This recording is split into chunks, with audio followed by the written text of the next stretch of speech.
And when we started creating World Unity Week, I immediately thought of Federico, who could add something to this. And so he's created a ceremony, and his friend Marcelo is here. And Marcelo, I think, has just come in at the very last minute here to help out. So, Federico, I'm going to turn it over to you, and you can introduce your ceremony and say anything more you'd like to say about yourself. And Marcelo, same to you. So it's over to you. Okay, great. Maybe I'll start talking a little bit about our history. But first, I'll check in. Can you hear me okay, since we're out on near the street? Okay, excellent. So, okay, yeah, Trebbe and I, well, was it really only once, Trebbe, that we met in person? I know we had lunch that time, and I feel like we've, well, maybe just do the virtual twice. Yes, I thought so. But I remember being so thrilled when I read your previous book, one of your early books about the world is a wounded lover. Do I have that title correct? It's a waiting lover. I haven't always. The waiting lover. Yes. Waiting and wounded. So that's the book that we connected. And then I've been doing the Global Earth Exchange in different cities. In London, it was about the stream that I lived nearby called the Quaggy River in Greenwich, which was very polluted. And some musician friends and I did a song there, cleaned it up a bit, and did a performance. And then here recently, I drove to Poland to visit and do a personal ritual at a coal mine. And through that, I learned a lot about the coal industry and this area in Poland and on the border of Germany called the Dark Triangle. And I also, another time, went to Coney Island. We did a ritual there for an earth exchange there in New York. So this time, I'm in Berlin, and I'm with my friend Marcelo. Hi, again. So I'll talk a little bit about, and I'll show a little bit of where we are, because we're actually right where the wall was. And if you can see behind me, which was the wall that was dividing the city until 1989. If you can see these the brown kind of poles, and that's where the wall was, just along here. So you can see that, right? You see these brown poles? And they're there to mark where the wall was. So that was the outer wall. So that's where we are. There's some grass here, which is where the kind of barbed wire and the guards would have been. And then this is the inner wall I'm going to show now, which you can see there's still little pieces of the inner wall with some graffiti on it. And then there's photographs. And there's the famous photograph of the soldier who jumped over in 1961. You can see that. So we're on Bernauer Straße, which is where the wall was. So talk about a wounded place. I really wanted to show a bit of that Berlin history and the leftover wounds, but also the beauty that's been regenerated out of it. There's a beautiful museum here that talks about the history. There's also exhibitions here where you can learn about the wall and when it was built. And it came down in 1989. So there was a celebration last year of the 30th anniversary of the fall of the wall. And I'll just talk a little about who I am, and then I'll let Marcelo introduce himself. So I've been a performance artist for many years, and I've worked with flowers and poetry. I had a Valentine Peace Project where every Valentine's Day, it was about acknowledging the work of peace and also all faces of love. And also through the flowers that are traded around the world, fair trade gives awareness of these flowers from Africa or from South America, from different countries, and also the human rights involved in the exchange of flowers, where fair trade makes sure how the workers are treated and also in what conditions those farms are. So that's an important component of peace that I wanted to underline, which we can illuminate through Valentine's Day. And students and poets were also writing poems on what peace meant to them and love meant to them in a wider sense, connecting them to roses and then sharing them on the street or sharing them in their school. And it was a really global Valentine to show the roses from Kenya. The poem might be from the Netherlands, where I used to live, and it's passed out at a school maybe in New York. So it was a global Valentine project that I did for a number of years, and that's when I met Trebbe, and that's how I became involved with fair trade roses. So that's me. And now I'm in Berlin after New York and London and then Amsterdam before. So I call myself an international. Okay. So Federico and I met through a mutual artist friend. And I think that to be standing here at the Berliner Mauer, where the Berliner Wall used to stand, is also very important and very beautiful for me, being a person of color, an immigrant, and someone who fled Brazil in the wake of fascism. So to stand here today and have the opportunity to honor the people that stand here, but also the people that I left behind and who are still fighting against misogyny and patriarchy and homophobia and racism, especially in these times, is very, very beautiful and powerful to me. So thank you for this opportunity. So I'd like to say something just happened. We were at the inner wall here, and we had put all these roses inside it, and I made a bird, and then a woman came along kind of representing the police a little bit, which just happened 5 minutes ago, and said that this is a Denkmal, which just means monument in German. Mauer, Marcelo said Mauer, and that's wall in German. And as a Denkmal, as a monument, particularly here, there's monuments to those that died trying to cross the wall and were shot. And so there's pictures of them. So anyway, because it's a place of the dead, they don't want beauty on it? No, they don't. She all spoke in complete German, so Marcelo understood more than me, though I'm working on my German. But basically, we had to take the roses all out. This happened just 5 minutes ago before we were about to start. And so they're all here. But I did send photos, and I will send those photos of the roses on the wall, and also the bird I made, the bird of Renewal. So anyway, that just happened. So I guess they're trying to protect this place a bit more than the rest. Federico, Yeah. you just got kind of silent. It got a little quiet. You may be covering your speaker. There. I think that's better. Yeah. There. Thank you. Is it better now? Yes. Yes. Okay. It's clear. Yeah. I might have Good. accidentally put my finger on the mic, but I guess you heard the story of how we had the roses in the inner wall, and how some civic kind of police person came and we had to remove them. Anyway, that just happened. So we're kind of improvising now, but I just wanted to say that happened, but I will send photos of the roses in the wall and also the bird that I made. But basically it was a bird of renewal, because I'd like to say, well, first about fair trade, I think it's important to remember Martin Luther King talked about when you have breakfast, how all those elements of your breakfast come from all around the world, whether it's the cereal and the fruit and the milk.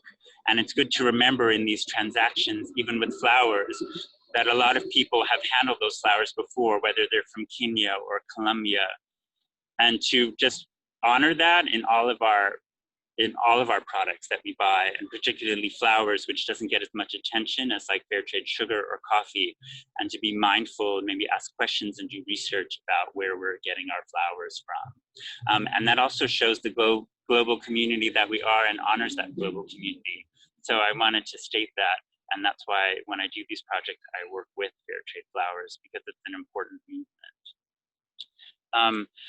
Okay, so something else about that or related to that, or not now? Okay. Yeah. Okay. So I'll state that for me, what's meaningful now is it was great that Trebbe opened the conversation this year to not just the wounded place on the earth, but the woundedness of the whole earth, because in this Corona times, and also I think with the riots going on around George Floyd, it shows that we're in a very wounded place in the world in general, in the whole world.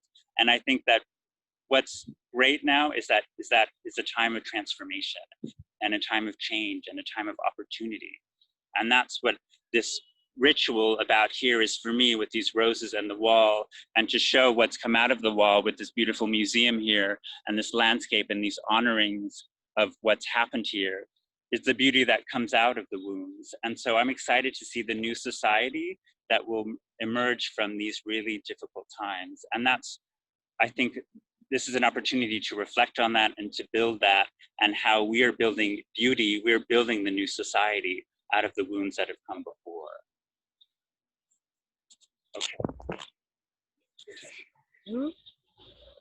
No, I thought maybe what you'd like to. So these are the roses that we brought that were in the wall. Those were the ones that I you took had to some take photos of out that. of the wall. Is that right? You had to take those ones out. Is that Yeah, right? we had to take them out. Yeah, they were just in the wall here, Yes.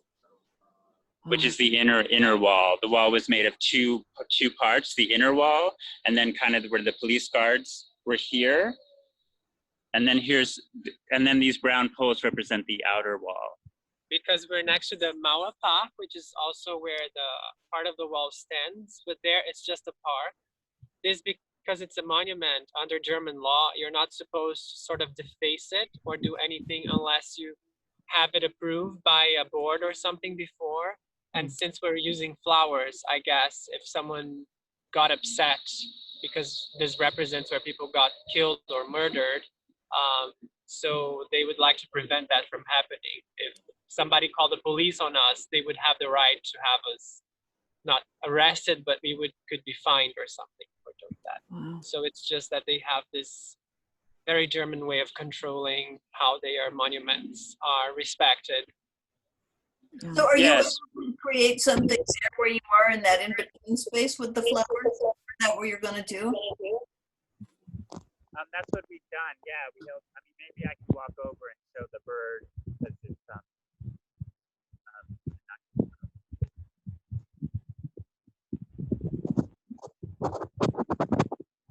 So these markers tell a little bit of the story of the wall, the border area, and the surveillance that went on here, and also the individuals that were shot when they were trying to cross over from east then. Can you say just that last part again, Federico? Just the last one, just a little bit. A lot of individuals where when they were crossing the wall, trying to get out of East Berlin, West Berlin. I think you're covering your speaker again. Okay, sorry. There we go. There we go. That's good. Thank you. Challenging on doing this on the phone. Yeah, I mentioned that when individuals were trying to escape from East Berlin to West Berlin, many of them were killed. And this information here at the section of the wall that we are, which is Mauer, Marcelo was saying Mauer, Mauer is wall in German, Mauer Park, documents what happened here and is a monument to those that were killed crossing it, which is why they probably are quite extra protective of this area. And one of the few areas where the wall is left, whether it's the inner part of the wall or the outer part. And this is the inner part here. And you can see here it says remains of the inner wall. So is that graffiti what was from when the wall was still standing? Is that correct? No, this is new graffiti. It says leave no one behind. So it's the movement now coming from Corona. And then we have here, you can see what this one says, which speaks for itself, I think. No, there are parts of the wall where they have some graffiti left over, but there's a lot of recent graffiti on the wall. And the Leave No One Behind is the campaign to think of during these Corona times to make sure that we're thinking of everybody in the healing and the future vaccine. And then this is the remains of the bird I had before. This is the remains of the bird I had before the sort of policewoman came and said that we could get fined because we didn't get permission. Could you show us where it is? I'm not seeing it. Yeah, sure. With your hand, if you could. Oh, there it is on the, yeah, okay. Yeah. We're still focused on the ground, on the wall. But you can see it now, right? Yeah. Yes. That's lovely. Yes, and then the roses were all along here. Actually, you can still see two of them that I forgot to remove. Do you see them? Yes, There and there. They're so beautiful. Yeah. Yeah, I think it was important to mark that with flowers, which are really tools of beauty, right? They're elements of beauty, and to mark where there'd been so much pain and suffering, and to bring that beauty and that awareness and that regeneration. So that's what I'm aiming to do here. So I'll just take us back, and then maybe we'll just say some final words. But here you can see, I'll give you a sense of this part of Berlin. There's pictures from the time of when the wall was being built. These pictures here. And then this area where the grass is was called, was it called Dead Man Zone, this part? Wow. Yeah, like where all the soldiers were that were protecting the wall, and here was the outer part of it. And we would be standing on the west side, right? Here on this side of it. Yeah, that's right. And then on this side.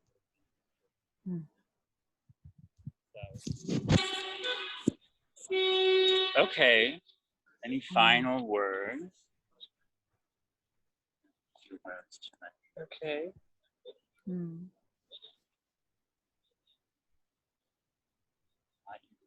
Okay.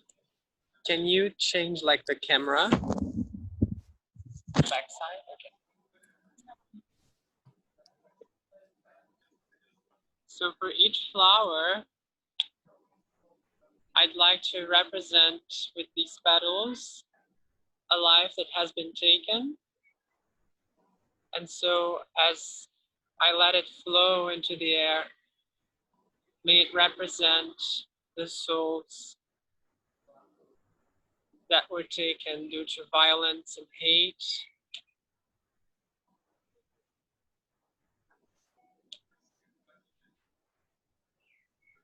And I'd like to offer, as I do this, a healing mantra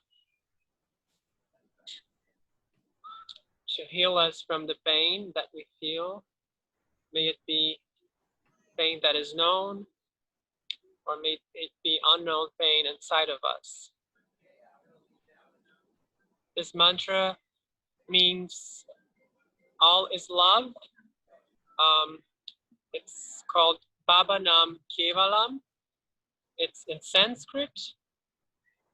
It doesn't represent a specific religion or a specific line of thought. It just is a mantra that is used by many people around the world to sing about love as a driving force. So,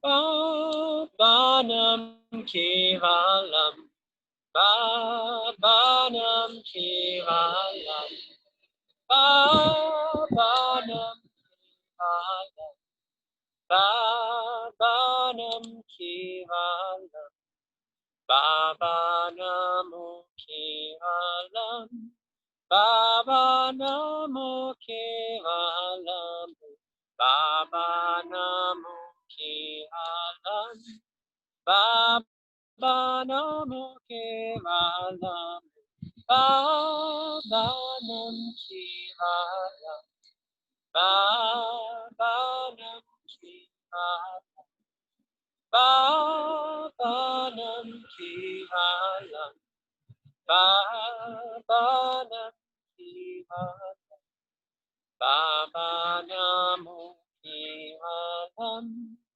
Baba Namo Kevalam, Baba Namo Kevalam, Baba Namo Kevalam, Baba Nam Kevalam, Baba Nam Kevalam, Baba Nam Kevalam,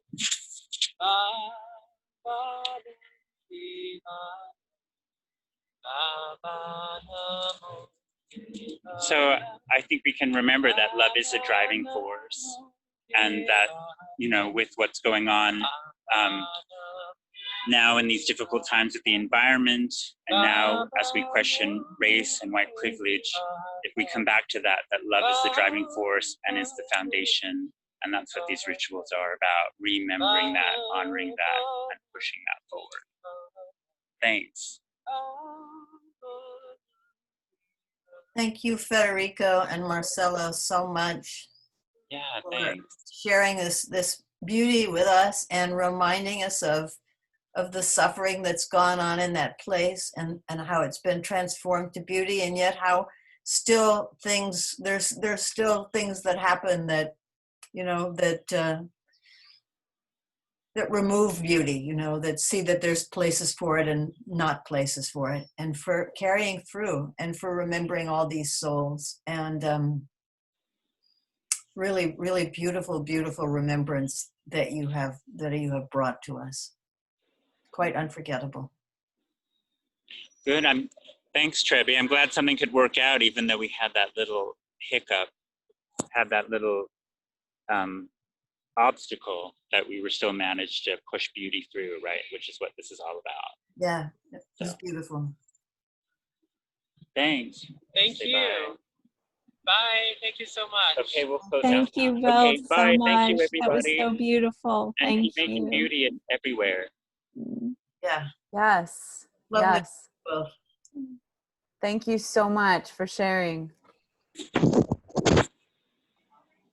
Mm.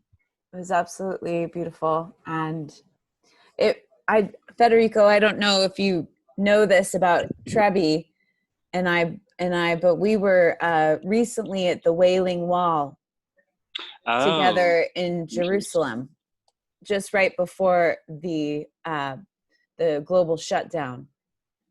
We were and it just the energy that I feel from you and your friend, and the singing and the petals, that, you know, there is like this massive life to the Wailing Wall. And I feel like even though it's scaffolding, I can still feel the grief and what you're offering to the movement, the transmutation of that space of new life, that I feel so much from the two of you, of what you're doing there.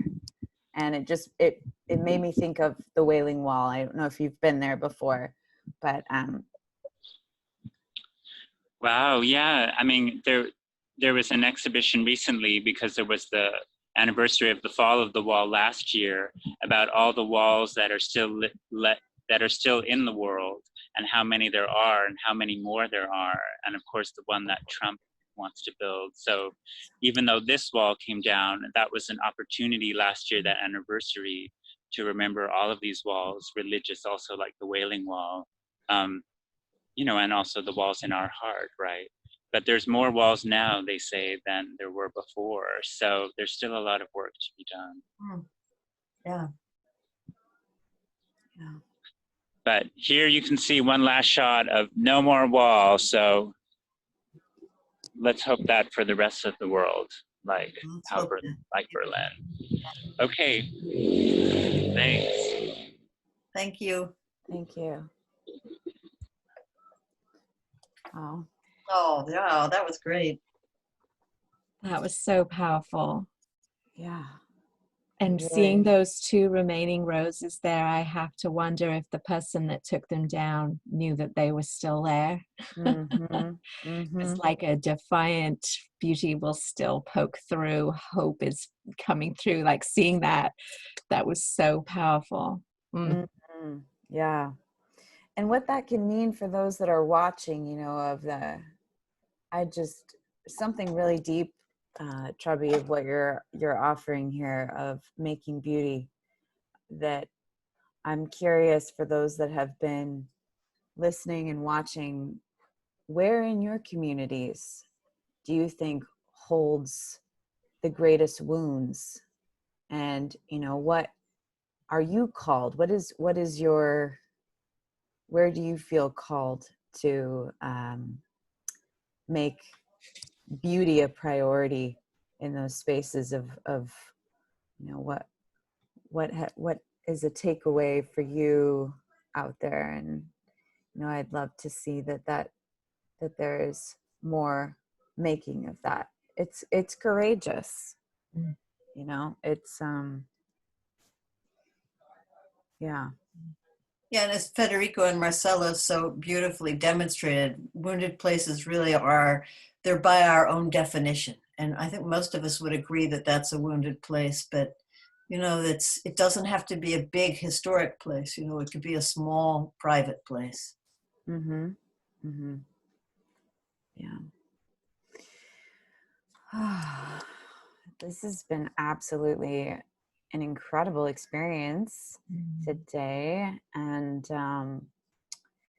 is there anything in particular, kind of looking ahead, as I'm just thinking of, you know, the International Day of Peace, there's sort of this World Unity Week is a build up that is, you know, leading us to the Caravan of Unity that starts in August, and then into this weekend around the International Day of Peace. I just wonder, Trebbe, what would you like to see unfolding here with radical joy and bringing beauty? What is your wish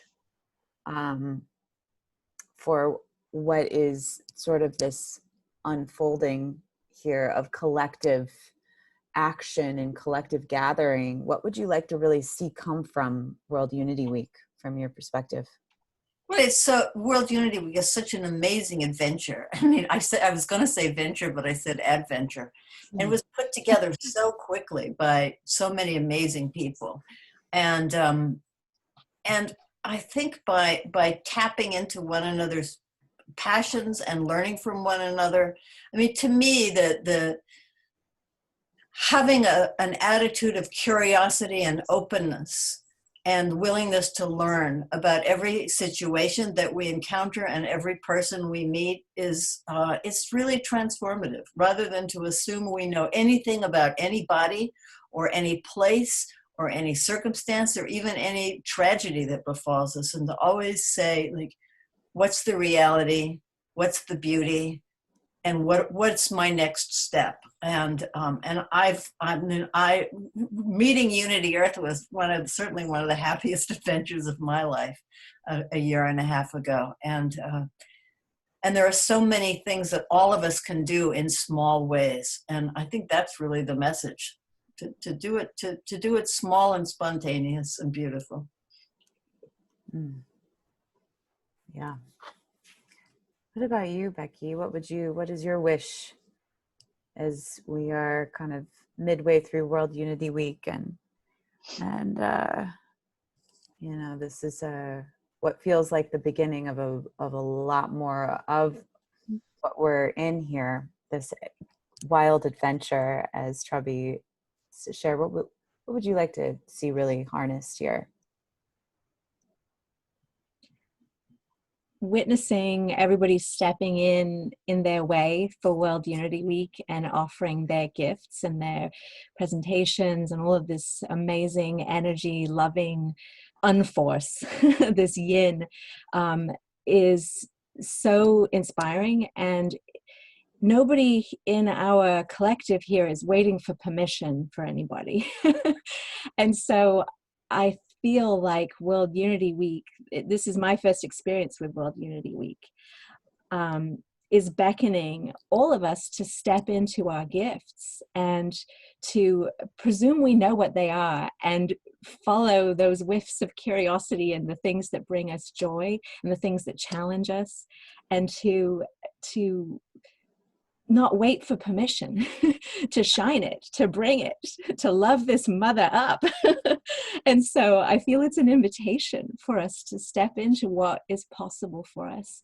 Having seen what Federico and his friend, is it Marcellus? Hello, yeah. Yeah, Marcelo, what they just did is now an invitation for me. And your question, Summer, about where are the places that are hurting, and yours too, Trebbe, now thinking, where can I scatter kindness and joy and beauty? And I have these gardenia petals, so when I go for a walk today, in their spirit, scatter the petals in the spirit of what they just did in the place that I live. Yes. So just doing what we can where we are to spread joy, kindness, and beauty. That it's such a powerful medicine, that we all can step in and find our way to offer our gifts and to offer our energy in service to healing. I love that. And I will just add, too that that I feel both of you are saying, and just to pinpoint even more, is it's sort of at the heart of the Garden of Joy. It's a book that I'm writing. One day I look forward to, like Trebbe, that has a book that she's actually has in print and available to the world. It's this ongoing journey that I have of finishing my book.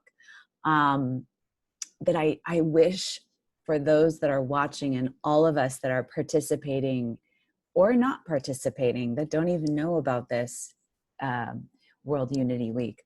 My wish is that as we are unfolding this new world, as Federico was just so beautifully sharing, that I just wish that people really realize that how important they are in the great fabric of this world being a beautiful, cared for place, and that the contribution that's at the depth of them also could be their greatest source of joy.